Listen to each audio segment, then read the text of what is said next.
Hey, Patriots, Trump supporters. I saw an interview with J.D. Vance on TV, and that interviewer tried to pin him down on that question that they asked at the debate of whether or not that he believes Donald Trump lost the 2020 election. And he did the same thing he did at the debate, and he just refused to answer it. I mean, just danced around the question and would not answer it. And I was thinking, that man right there is loyal to Donald Trump. All 5'7" of him. Eyeliner and all, loyal as he can be. And I'm like, man, he's wanting to get in that White House awfully bad to be that loyal, you know. And I got to thinking, does anybody really know much about that J.D. Vance? I do. I know a little bit about him. I know one thing. He's a Christian nationalist. Did you know that?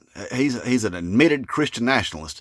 I don't even know if you know what that means, but yeah, he says that he don't believe that women should be allowed to vote in America no more. He also says that he believes our politics should be replaced with biblical politics. And he hangs out with a bunch of people that say that they believe it's time for America to have a dictatorship. But not just any dictatorship, a Christian nationalist dictatorship, a.k.a. American Taliban. That's what they want. That's what they are. They are Christian nationalists. Now, I don't know if you know what that looks like, but see, what Christian nationalism is they got this thing they call an umbrella of authority. That's where the preachers answer to God, and that's all they answer to. The men answer to the preachers, and the women answer to the men and the preachers. Okay, that's what it looks like. See, instead of our wives and our daughters deciding how they want to wear their hair or what kind of clothes they wear, some other man's going to make that decision for them. And instead of our daughters deciding who they date, some other man is going to make that decision for them. Instead of our wives deciding whether they want to have a baby or whose baby they want to have or when they want to have one, some other man will make that decision for them. That's Christian nationalism. That's what it's all about.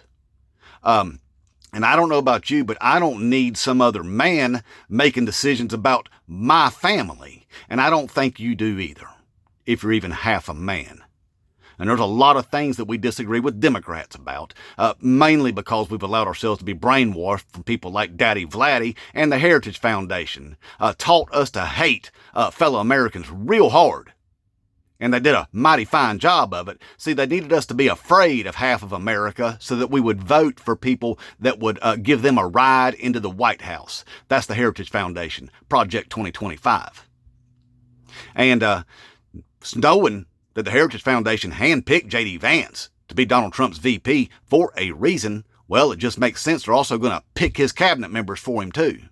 Well, that opens the door for a possibility that maybe they'll also use the 25th Amendment on Donald Trump as soon as they get the chance and make J.D. Vance our brand new president and usher in Christian nationalism and Project 2025 and kiss our Constitution goodbye because they want to replace that with the hand-picked version of the Bible. Okay? That's what they want for us. And then America will never, ever be the same again, and you can kiss your Second Amendment goodbye. So anyway, just something to think about before you go cast a vote for a 78-year-old man that's suffering from dementia. The possibility of what could come from that. Is it worth it? Is it worth the risk? Inmate Trump, 2024.